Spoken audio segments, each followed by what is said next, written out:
So let me introduce to you our beautiful and one and only Mr. Demon. Now, Demon, your mic is still muted, just so you know. And then, of course, once you're up, you can always introduce yourself a little bit, how long you've been trading, and all that stuff.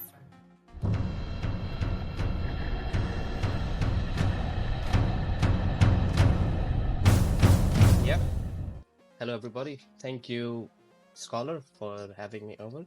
And yeah, I've been actually trading for about 6 months, but I've been in trading since I think about a year and a half. But yeah, I don't count that year. That was just garbage stuff. I've been learning price action since about 6, 7 months. Thank you. So have you actually been trading today, or? Yeah, actually, I've been trading quite a lot of NQ today. Ooh, so we might actually do some NQs soon. Maybe one thing I will do first is go over like Bitcoin. We can maybe both say whatever we are expecting. So for me now, I'm actually just waiting. So I'm not sure how familiar you are already with my TA. So the first things I already noticed on the 1 hour here is that we made the loss of the move to the high, we rejected the bottom side, made the new low, and then we did our classic failure. We went above the failure here, and then we swapped the origin that made us go to that failure. So after this point, most of the time for me, I don't really trade that much anymore. But I don't know if what's your vision right now? For me, it's a waiting zone. The trades have been given, and I would just wait right now. So what are you looking for now? Maybe if you want, move the chart as well. I think you do still have access, so perfect. Yeah, well, I haven't been actually didn't look at that much Bitcoin today. Oh, this is the hourly, but yeah, I was trading quite or looking at it quite a bit on the 15 minute. In the bigger picture, I don't really have an idea because I haven't actually looked at the 4 hour at all so far. I was just busy with the some NQ and some shitcoins. But so this is your high. Find the previous high, and this seems somewhere here would be your low swing point. High, and then we did make new lows, lower than this one. So there's the low, new low, right? This failure. There was some sort of a failure here. Can confirm once we go to the lower time frames. Failure, went to the low, tried to gain, new low, done. Came up and tested the failure, and so far we are holding this swing. So no closes above this one, no closes below this one. What does that mean? What does it mean to you? Yeah, so sideways Yep. until we see some sort of closes above here or closes below here. Because we have done what we needed to here. We have held this one, tested the failure. So now we're just doing the local stuff. Okay, but so this one is done. In the mid range, there is something to be gained here. So high, previous high, and then there should be something to gain. This here makes it a bit confusing. So if you just go to the 15 minute, you'll probably see something a To bit me, better. that's indeed the range that you want to achieve in the end to fire us back up, because that's like the move that brought us to the high. So if you can re-achieve the move to the high, that will probably indeed be like our starting point for the move higher, right? Exactly. So even if you cannot pinpoint it accurately, this is something you would like to close above to go higher. Because once you gain this one after the low, you made new highs. And Yep. then if you see to the right, after this tested, dropped. Yep. And then as soon as you made new lows, this is exactly the thing you came up and then tested. So if you then gain this one, you could go to the next one, but so far just stagnation. Just Yep. going. I really think they're indeed fighting for it to achieve it or not to achieve it. And as Yeah. Skinner pointed out a lot on his stream earlier today, we made new lows, then you can try again. But of course, if you keep on failing on a level, you'll probably go again for that new low, and then you can maybe try again until they actually start losing it properly. So if you gain this one, obviously there is room for locally, because if you see here, this range here is untested. So now we are going actually very local, but if you see, this is the top range, and then there's an untested level somewhere here. So if you gain this one, and the same thing here, right? This is the same thing as here. So if you gain this one, which would mean gaining this one, going higher. So gain this one, go higher somewhere here. If you then hold it, let's say, looks good for continuation up. But then you have to play this very carefully, because do not expect something like this from this move, because there's no way to tell that this gain would lead to new What would we highs. need to do in order to actually make new highs? Very locally? Yes. And this, let's say that this is the green arrow, this is going to happen. What would need to happen in order for that actually to happen? Like what in PA do we need to achieve So and hold? very locally, you probably want to gain this range here again. So you want to gain, and then you want to hold it, and then from there on, we could make new highs higher than this one. But an Okay, easier perfect. thing, an easier thing to do would be to go to the 4 hour and look even further left to see what is the most important swing to be held in this range. And if you gain that one, when you gain that one to the left, you usually went up. So go to the left, figure out in this range what is the most important level to be held is, and if you gain that one, looks good for continuation. And what do you believe about bringing lower time frame momentum back into the higher time frame? Because for example, right here, right now, we are indeed attempting to distribute on the higher time frame. But if you are slowly failing, like we were actually doing here, if you're slowly failing, then making the origin swing, and if you then can indeed re-achieve this, you will first need to do the lower time frame achievement, as you said. Now, personally, I wouldn't really look for us to come back down all the way this. I really want it to be quick. Well, the first time they can indeed maybe go there, but then you really want that quick move right here to do so. So you're basically going from higher time frame ideas back into the lower time frame. And this would, in my opinion, if it were to happen, this would be your higher probability trade, right? Yeah, exactly. If you then lose it again, you probably go lower and make new lows. The idea being you, after you do hit the first circle, you then come down locally, but you Mm-hmm. don't go very deep. So Mm-hmm. you try to hold something from there to the box, and then gain. From there, So if you then lose it, very nice short opportunity. Perfect. And maybe, you know, some people in chat have already been asking, do you want maybe to me to go over NQ with you together? We can talk maybe about some trades. And because I've been hearing that you've been mainly trading NQ, so that might actually be more fit for today's like session that we're doing live here to respond to some questions. If you then don't really know certain plays that might have made a mistake, then we can kind of help you with that as well if you want. Within Q? Yes. Sure. I actually looked at quite a lot of the recent moves, so Okay, that's why. perfect. Let me remove everything. You go ahead, make your chart, and then explain me some trades, and we'll go ahead and do that. Well, I just looked very locally. So one thing I did in the beginning, I did go to the 4 hour, then look to the left in this range, what needed to be held, and then what needed to be lost. And then I just went very locally to this range here. And because this is, if you see, price is just retracing within itself. So everything would be a reaction to whatever happened here.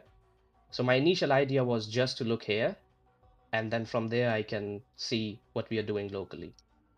As I say, this looking at it like this is for me is not a really good idea. What I then started with is I had the levels coming from the left. The same thing, whatever that I did on Bitcoin is the same thing that I would do here. Oh, the line you placed there, why do you place it over there? What's your reasoning behind it? After the low, where's your gain that made new highs? So this Perfect. would be your lowest gain that you Mm-hmm. did. In this case, yeah, you would see confluence to the right as well. Yeah. So that's the advantage of hindsight. If you always, well, because I already noticed you're always already doing that kind of higher or low origin pinpointing, and that's something very important you should always do in trading, because that's the first thing you want to achieve if you lost it again, and that's where we will always go for retest. That's what you want to achieve. If you can achieve it, you're probably prone for a higher or low. So that's very good that you're indeed always pinpointing that one out. Exactly. And then before that one, I looked at this one. So somewhere around here, could be a little bit off with this one, but had on my chart had somewhere around here, and then the lower one was somewhere here. Or was I think it was actually, yeah, it was this top failure here. And And maybe like, I didn't even have what this. would be your trigger to look for a trade like here, if you, for example, analyze it like that? Like I only look for 10, 20, 40 points. As soon as you go below it, and then you do local gains, because this is the 3 minute. If you go below it and you start closing above on the 1 minute, that means there's a possibility of doing at least 20 points from here. Then I would see that, okay, you closed below it, or you tagged below it, closed above it. If you hold it, I would look to see if the target is 20 points or not. So if it does seem like the from here to here is 20 points, I would then take the trade. Perfect. And like in terms of TA, for example, you would only now look at these lines that you've drawn, or would you also look at certain other like local things that we are actually doing to determine a trade? Local is very important, because it is not a good idea to just, let's say you did this low and you're just shorting this randomly. Now price did actually go lower from here, but if you shorted it on the first candle, that's to me is an impulsive trade. So you cannot just rely on these lines. You then go to the lower time frames, which is the 1 minute, 10 second, 30 second, and identify failures and gains there. For example, let me give you some kind of idea. Let's, for example, say, what is actually everyone most of the time always waiting for in terms to define that they want to go into a trade? It's an achievement, right? A regular achievement. Like, for example, going above the move to the high, isn't it? Yeah. So would you, let's try and follow me. We know, because you know what this is, you know it's like the origin that we just lost. We can see that we already tested it. So wouldn't, for example, the sweep of that move be a very nice indication that we might actually want to take a short there? Like, I like to smash these things because we're actually looking for an achievement. Once the achievement is done, in my opinion, the short is more often a higher probable play rather than the long down here. Main reason being, most of the times they get swept out anyway. So for this reason, this actually for me is a trade. Would you understand that kind of reasoning? And then I don't know if we got 20 points, but we got 20 points. Would you agree with that reasoning, or might there be something wrong with it in your mind? No, that's perfect price action wise. Because of the gain lower, you're looking for it to come up, make new highs. As soon as the move is done, the higher probability play then becomes a reversal, at least Hmm. for 10, 20 points. So And yeah. if you were, of course, we're now going over hindsight price action, but for example, what would be your next move and what would be the reasoning for it if you were to now look for a trade after that short? Yeah, that's a very good question. There are times when I tend to get, let's say, stuck or confused when price just goes or is stuck within these two levels. So if it does these moves again and again and again, so sometimes you might get blindsided by what's happening locally. That's why it's just better to see in here what is the thing to be held, because between here and here, you only have this stuff or this one. So you just notice what was the swing here because you made new highs, and then you just wait for this to be tagged. And Is that just a swing though, or is it something else? I mean, I look at it as a restriction. Yeah, a swing or a restriction, you could say, right? Or the I would call it a failure because this is actually the retrace that made us actually go higher, right? do you mean Higher here? than the pre. No, I'm literally meaning that small doji. Ah, this one. Okay. Because if you were to go to the 1 minute, it would be a small retrace, and that retrace made us actually pump into the sweep of the move that brought us to the low, Yeah. So right? different wording, but same principle. Yes, correct, perfect. You just wait for this to be tagged. Yes. Now, in And my opinion, I'm not sure if I would take that one because for me, it's still the lower probable. Like it's a little bit smaller of a probability because sometimes NQ likes to sweep it, and yeah. after the sweep, just pump. So what I personally love to do is rather take the sweep than the initial high range one because just for me, I figured out it's more often than not a higher probable play. Yeah. So yeah, but you're not longing it on the way down because the move is done. So Correct. you're expecting that from here you don't know what's the objective until it has been held. Once Hmm. it has been held, the objective sort of becomes clear to you probability wise that, okay, since we held this, what's the next likely move? To go up and retest what caused us to bring it down to here. So then you see, is it worth it? If it's worth it and if it's a highly probable trade, then you take it. I don't know, maybe in this case you may say that, oh, yeah, it did give you 10 points or 20 points.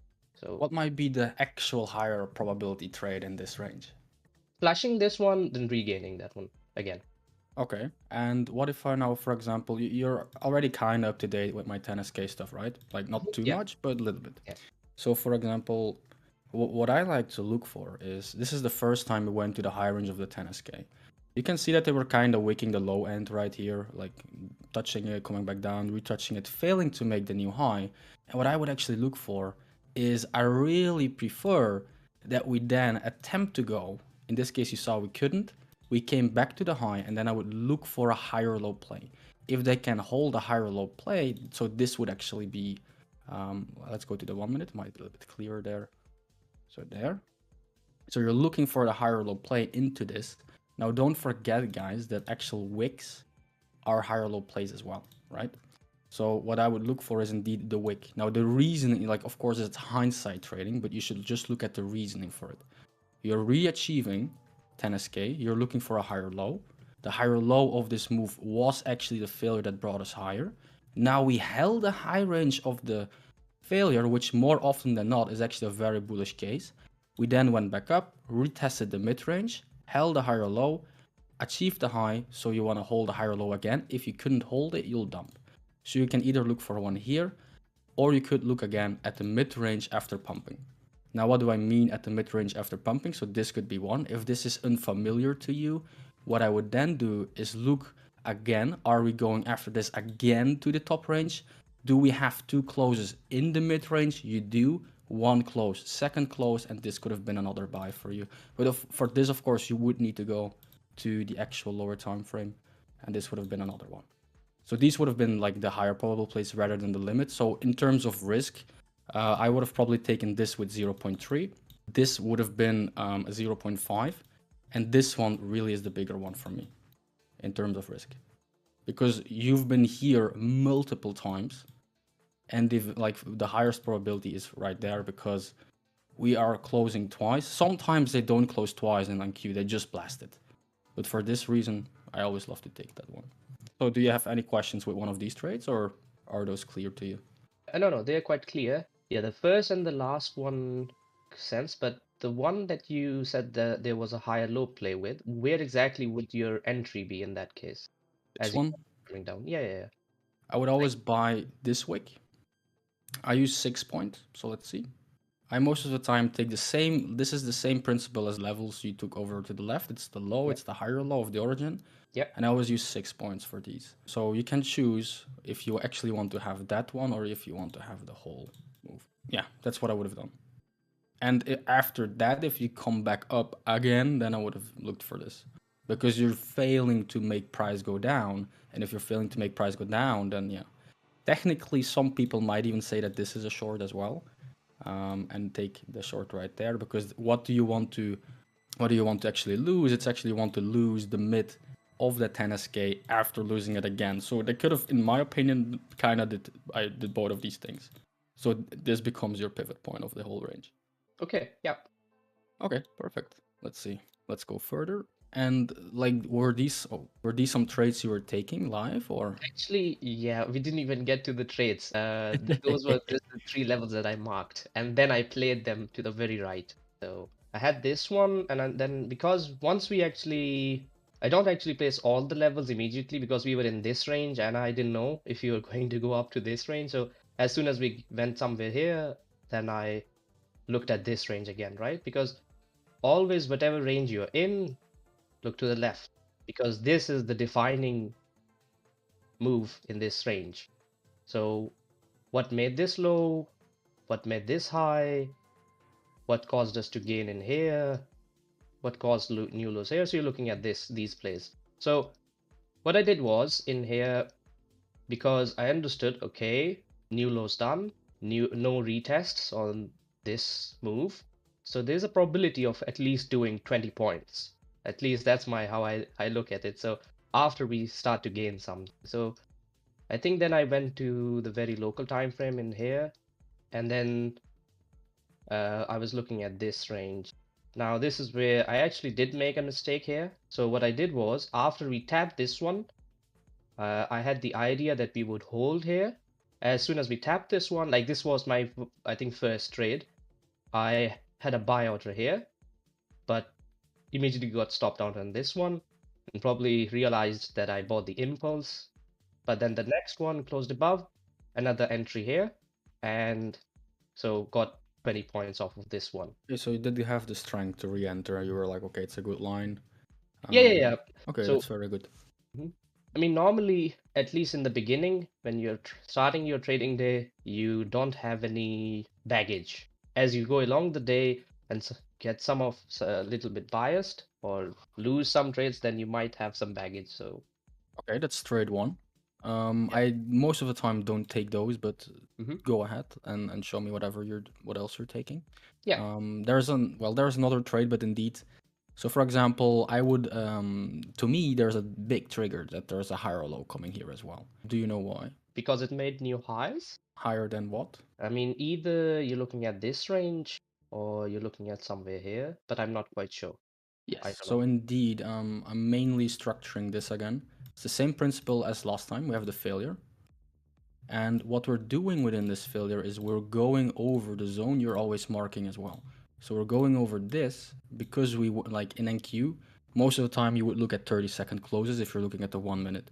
Now here, because we went above it, one time it's more than enough to me to signal that we will hold a higher low.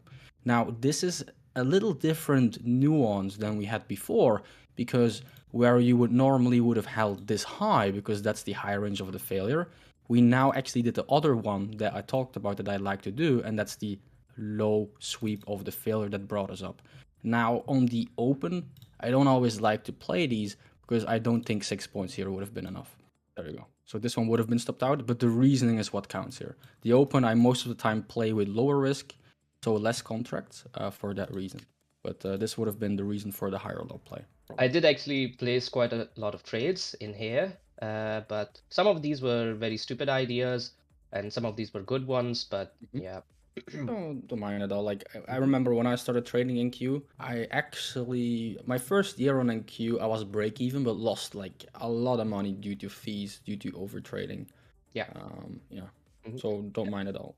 Yeah, and that's probably one of the mistakes I'm going to go over with you today, hmm because I realized at the end of the trading session when I plotted my trades, I was like, okay, there are a lot of trades that I shouldn't even be touching, or areas where I should be stepping away. So this long after this one, yeah, so as soon as this happened, I think I probably went to the left, the lines, yeah. So that was my, I think, first two trades. So stopped out, entered, got 20 points, and then was looking to long somewhere in here again, but couldn't get the opportunity. So after this one, I had something in here, so somewhere on there, because I wanted to find, okay, this is the first swing that you have. If you hold this one, where do you go to? Always, And then you please. look. Okay, I'm just thank you. not used to doing that, so that's No why. problem, no problem. You're doing quite good for your first time, honestly. When I was doing my first time, I had a little bit more nerves. Yeah. This was what I was looking for, and actually this, yeah. So go to the 1 minute, and the same play, yeah. So the same play happened in this range, what Scholar was talking about. You have a range, you're doing the plays, and then there's your achievement, up you go. But this happened on a way lower time frame in this range. So you gained, you held, and there was a gain that made you go higher. So I was looking at that one, but couldn't quite get it. Had a shot here, didn't get the retest, couldn't quite get it. So ideas were fine, but then from here, oh yeah. And then I had actually another mistake, probably the same mistake I did here, was that I longed here because to me it seemed like, oh, there was no retest here. You tap this one, so there's a possibility of holding this one for 10, 20 points. But this one seemed to me like an impulse buy. Uh, but yeah, so look for long here, stopped out, and then pretty much waited. I think there was one shot here I took, but I also got stopped out on that one. And then I took along this range because what was the move? New low done. As soon as I saw gains here, saw some gains here, but I think I was just hesitant or didn't take the trade. Saw some gains here, and then yeah, took this one. So took quite a bit of trades here. Okay, do you want me to? What do you want Yeah, to? so I have like two questions for you. Yeah. So do you sometimes like look to the left and see what happened? Because I saw you like going over here and saying, oh, because they did it there, I was kind of hoping they might do it again. Was that, did I hear it correct? Like you saw something on the left and you were hoping that they would do it again there? Or Yeah, something. So something of that nature. As soon as you do gains here, because when you go to the left, as you made new lows and they gain this range, they usually go up and tag the higher failure in that range. So once we gain here the move was actually done, but then you're right, I sort of had the idea or was hoping that the play would be done again, but that was the mistake I made basically. Okay, I have a solution for you for that soon, but first, Jax asks you, Demon, do you think put the level from the left, bias when you see them achieving, and you don't look at locally what we are doing? So basically, do you sometimes does the level to the left give you a bias over what we are doing locally? No, Okay. not necessarily. Like if it does, it probably has something to do with let's say my mentality or me losing too many trades, but that is not a problem because like the reason why I'm looking to the left is maybe it might not be as clear, but yeah, there is something going on. You don't just take the trades based off coming levels coming from the left. You see what price does around them basically. Perfect. That brings me actually to the question about this trade here. Well, it's not really a question. It's more like, do you know that sometimes the 1 minute can be done and you should actually not play the 1 minute anymore? No. Okay, so let's go over that. We had this big immense move, right? And the 1 minute cannot always sustain everything on the 1 minute. Now there are reasons why this might have happened and how you can explain it, but I cannot go to that in stream yet. But some of the hints that I can give you guys is, in my opinion, the 1 minute went up, and this immense pressure is not something you will just get from the 1 minute. It's probably that a 15-minute move or a higher time frame move has been played out, and we did there what we had to do. Now in this case, I assume it was this big wick, and there we can just see it's either a 50-minute or even a 1 hour that we completed. So we made a failure. What we did then, right? So basically, you should always look out for, even if you're playing the 1 minute, mark your failures, and then it kind of becomes clear what we did. Of course, you see what we did on the 1 minute. It was like an immense move, but when you look at it on the 1 hour, it actually makes a lot of sense because all we did was a 1 hour time frame failure to the failure. We went to this failure, and afterwards we swept the failure that brought us there again. So if you know that you are actually going towards a 1 hour failure, then you know you can actually expect this to happen on the 1 hour as well. So what you can then do as a best practice is always check the 1 hour, especially on market open. Where do we have to go now? And this is basically the failure to failure principle again, because what we did, we swept the failure to the top side. If you cannot sustain the failure to the top side, what are we gonna do? We're probably gonna sweep the origin of the move that brought us to that failure. And that's your failure to failure move we've been talking about a lot. So talking in this scenario, you did the failure, we kind of did what we had to do, and we came all the way back down and swept the origin that we started with that brought us there, right? So someone in chat asks 4 hour or 1 hour. In my opinion, I preferably do 1 hours because 4 hour is really for like the bigger moves. Like for example, on Bitcoin now, I expect that we will actually get something on the 4 hour rather than the 1 hour because of how big the move was. So if the move isn't too big, and I'm most of the time expecting a 1 hour, if it's really like a higher time for a move, I'm looking more at the 4 hour. So does this make sense to you, Demon? Yeah, it does. Actually, it's if you look at time frame wise, oh, this is the 4 hour failure. Oh, this is the 1 hour failure. Low line, the problem would be that you would get confused. Like, do you play off of the 4 hour failure? So instead of doing that, just look at the range you're in. For example, if I go to the 1 hour, as Scholar was explaining, what is your range? This is your range, right? But if you look at this range, something within this may not be clearly not a 1 hour range. Why would then you, let's say I look the failure or something like that, a play in here? So that wouldn't make any sense. So just make your life easy and just look at the range we are in. Obviously, to look at this range or to look at this play here, you probably have to look at this range. But don't you think that you're actually like overcomplicating it now? Okay, yeah, That's just a question, like because you like when you're trading, you're always trying to keep it simple and simple and simple, yeah, and yeah, something yeah, you can easily do over again. And now we are going to something where we say like, okay, this might be the range, or maybe that's the range, or do you know what I mean? yeah, yeah. So just make your life easy and then stick to whatever time frame you prefer, and then look for the range within one. So if you're trading, for example, the 15-minute, you're looking at this range. But yeah, But I actually, to be honest, yeah, I don't I don't know how to yeah, no problem. That's why we're doing simplify it. this, right? So don't worry at all. Yeah, Like, yeah, because I've been just learning, so I don't know how to. yeah, and hopefully you will learn a lot today because that's what I'm trying to do right now as well. So that's what I mean. Like for example, now you're saying I'm looking at ranges, and what I'm trying to tell you is sure. Someone in chat said the same thing. That's what happened to me. I looked at failures on different time frames and got confused. Now let me show you how you can actually systemize this stuff. Is you're at the market open. Before the market opens, you mark your failures. Yeah, you go to the 1 hour.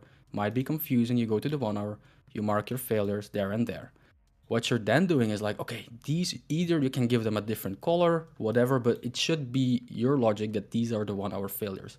And you should just restrict yourself to take trades for longs after we've pinpointed one of these trades. So here you don't want to take shorts, here you don't want to take longs. Because if the higher up we go, the middle of it, you want to lower down your risk on these longs. So that's one thing of the system. Other than that, if we are achieving, right, what we did here earlier, we achieved the higher low that made us go down, then you can actually look to try and catch that failure, right? So you're trying to systemize it rather than that you're like, okay, this is a range. You will always know what a failure is. You will always know if you sweep stuff. So that makes it a lot easier than actually trying to find out what, for example, the range might be. It's the same thing with stop losses. Back in the day, I always was like, should I put my stop loss here? Should I put it there? So what I did is instead of making it more hard for me and determining where I put my good stop loss, I just moved to static stop losses because it removes the complexity in my system. And that's what you kind of want to do, right? Removing complexity. So yeah, that's I think what you should then maybe try and focus on rather than looking at ranges. Try and keep it simple. Where are the failures and failures to your ranges rather than looking for more stuff. To answer Yax your question, can you have resting orders, 1 hour failure? The answer is no, because just because let's say Scholar placed a line here or here or here doesn't mean that these things are to be randomly shorted or long. If you listen to his explanation, then you can take the long. If you notice what he sees, if you're holding this one. So if you're holding, you can take a long. If you're holding, you can take a short. But do not. And for example, let's just say that we disband the idea of the ranges, and we're always doing the same thing. And after a while, you actually notice like, man, NQ actually does touch these. And if I take these with a 6 point or maybe a 10 point stop loss, most of the time I actually don't get stopped out. But if you're only trading failure to failures and 10 SKs or whatever, don't you think that after a while you will actually gain the confidence to do take these because you're always doing the same thing and you know it's just the right thing to do? Don't you think that might actually increase your Yeah, chances of taking them? that is actually correct. But that is something you want to do when, let's say, you reach a certain level of confidence and some sort of consistency in your trade. So you know actually where to place the order, and then you know that you have to de-risk yourself and you have to be reasonable with your targets. Mm-hmm. Because what happens if I then take an entry here, price, like for example, this may not happen. This may not have happened. What may have happened is something like this. So if you look at Scholar, if let's say he enters here, he's probably going to take look PTs here. PT, PT, PT, PT. But he's not never going to do something like this. Oh, it rejected this one, so I'm just going to take my PT here. If you understand those three things, to de-risk yourself, to place the order correctly, and to take realistic PTs, you can do this. Agreed. So let's build up upon the system. What happens after a failure to failure? Systemization part will be in the second video. If you don't want to miss the video, don't forget to subscribe to the channel and turn on notifications.